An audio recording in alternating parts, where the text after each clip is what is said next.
What's up, guys? Welcome back to the Deep Dig Sports Pod. This is a YouTube exclusive. Just letting you know, we have an audio pod we drop every week. Check the link. I'm your host, Drew. My other host over there or over there, whichever side he's on. What's up? It's D. Good to see you again. Today we are digging into the Houston Texans hiring Demeco Ryans as their head coach. But before we get into that, go ahead and hit that like button, go ahead and subscribe, and hit that notification bell to stay up to date with everything that we're doing on this YouTube channel. What do we got? Demeco Ryans, as I called it, go look back months ago when we've been talking about Demeco Ryans. Look at the thumbnail. You didn't have to watch the video. I said Demeco Ryans is gonna be the next Houston Texans head coach. So I just want my flowers real quick. Can you give me those? Hand me the flowers? I thought other positions were going to open up, and they should have opened up. But anyways, yeah, I'll give you your flowers. Go ahead. Yep.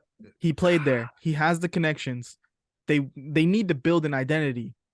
So that's where the defense comes first. It's a lot easier for you to get some defensive players in there that are veterans, role players, and build that out than to find a quarterback and try to get your offense going.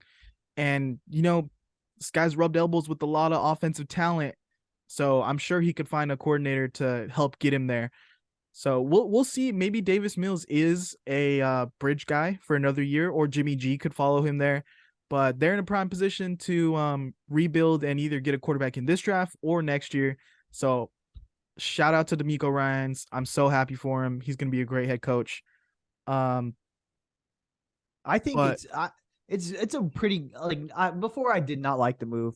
I was like, when we had talked about it in the past, I was like, it's a trash franchise. They have just so much chaos and disorder in that front office and with that organization as a whole. I just didn't see that being a good landing spot, but he does sign a 6-year deal.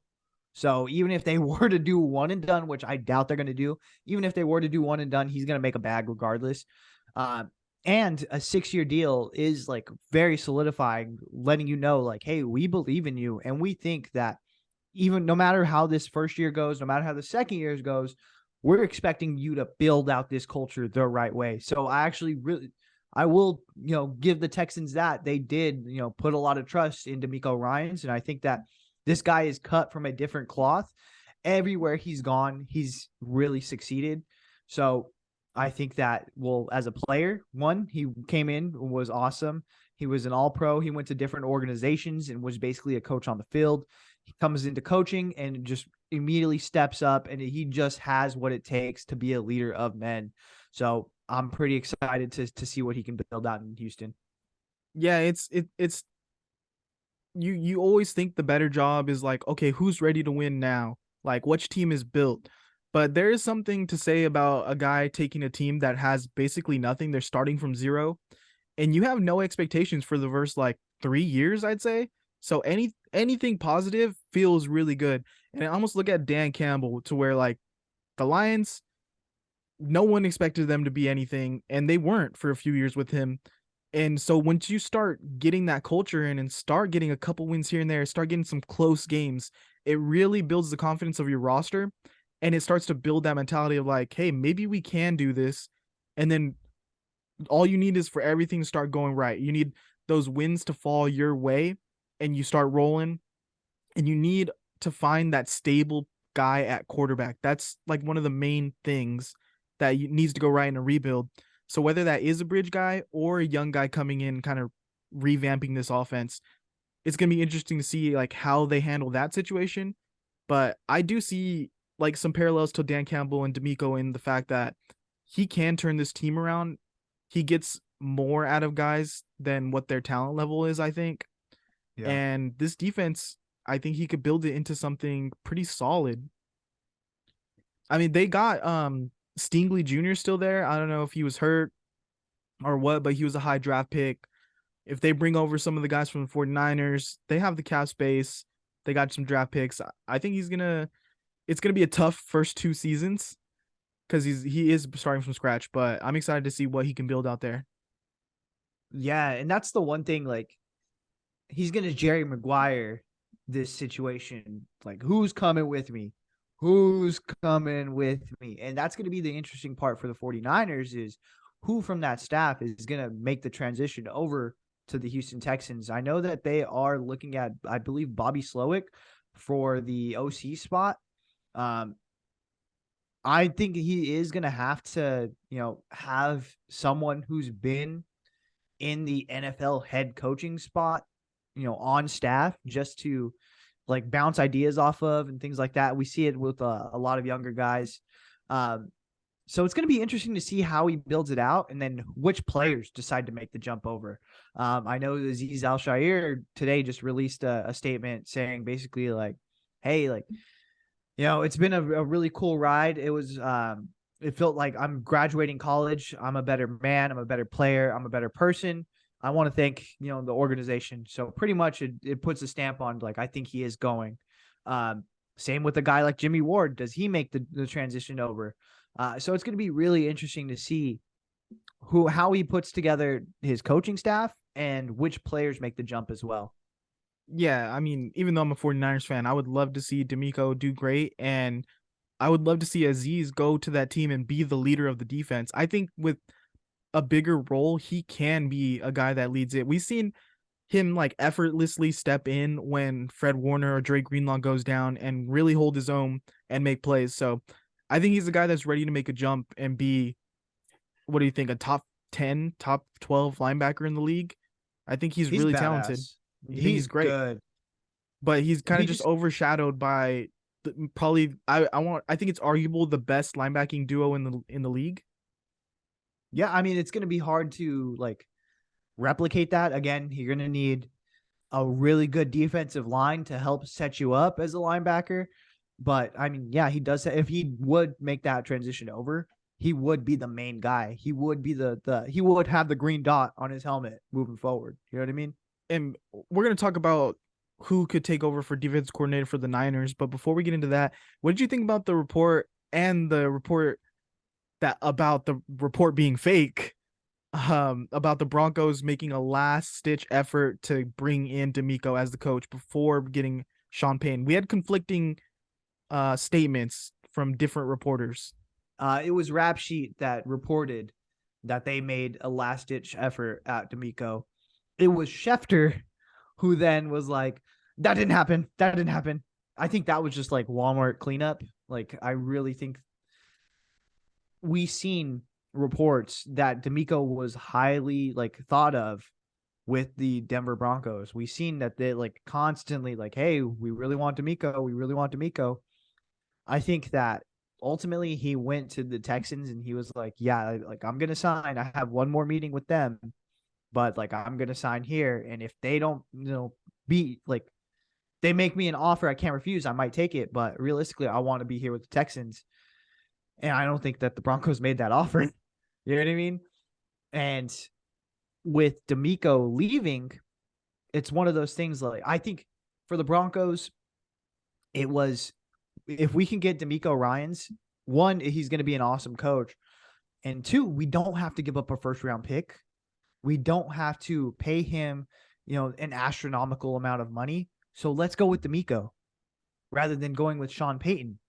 So I think that was, by all costs, like, hey, that's probably the safer move to go with Demeco Ryans. Then that gets taken away. And then you scramble, you tell Sean, we'll pay you an astronomical amount of money. We will give up this first round pick to get you. And we're going to sign you to a long-term deal longer than what Russell Wilson would be here.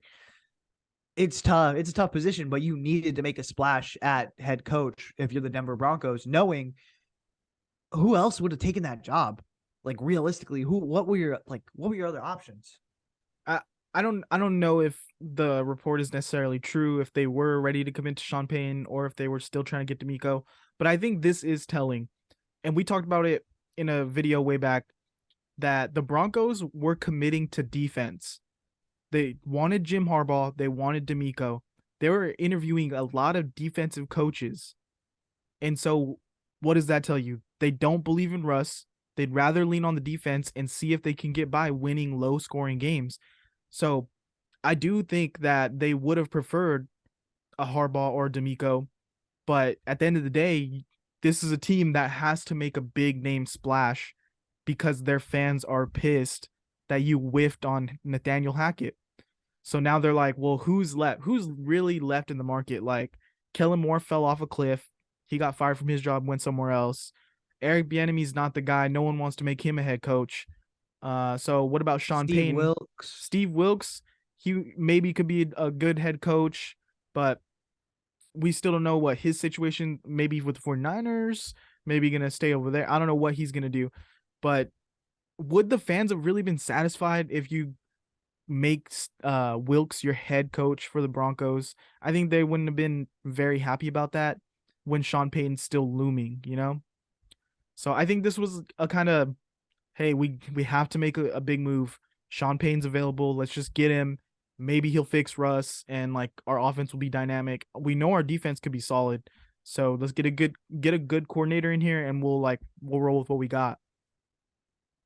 Yeah, I think again, you talked up your off season so much. You're like, oh, Super we're gonna do team. this, we're gonna do this, we're gonna do this.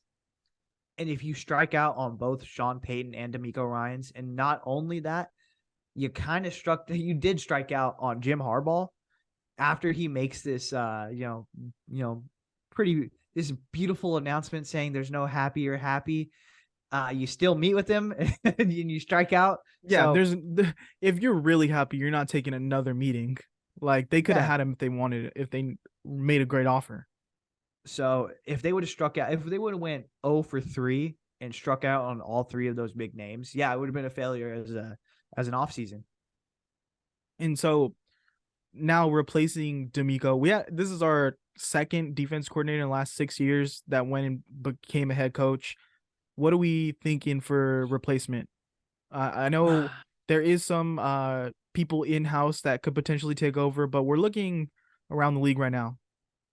I mean, Fangio is now off the table. When that was the one that like everyone was like, Vic Fangio, he's coming, especially because he has a lot of ties to the organization. He has been sitting in practice. Ultimately, he goes to the Dolphins, and I think that's a big win for the Dolphins. But I also think that it was because Vic doesn't play the same defense that Demeco had schemed up. So I don't know who's going to step up. It could be, Kasarik, the defensive line coach for the 49ers, stepping up. It could be, I know someone that they're interviewing is Chris Harris. He's a DB coach over at Washington right now. Steve Wilks is still in the mix for that. So any of those are pretty viable options. I could see, if I'm going to be honest, I think Wilks would be the guy. If I could have anyone, if Kasarik is cool staying at the D line, but if he's calling for like, I want an upgrade, I want to be defensive coordinator, I think you do have to make him the defensive coordinator just to keep him in the organization for at least one more year. Yeah, I would love Steve Wilks to come through and run our defense. I think people are underestimating a little bit that Vic Fangio runs a different defense than what we've been running. So, maybe this would have been the year to switch to Fangio and alter our defense because we have so many free agents on that side of the ball. But, if we're going to keep rolling what we got, let's go with the Wilks or go in-house. So I feel confident in whoever Kyle picks and whoever John Lynch picks because they're two in a row on coordinators to head coaches in that side of the ball. So, Kyle's going to pick someone who he believes will be able to win a Super Bowl. Yeah, it's going to be interesting regardless. I'm excited to see how it plays out and who they ultimately decide as that defensive coordinator. Again, I really do. I want the organization to keep Chris Kasarik. And if he's happy being with the defensive line still, let's keep him there. He's killing it. Let's do that. And let's bring in a guy like Steve Wilks to help bolster the rest of the defense.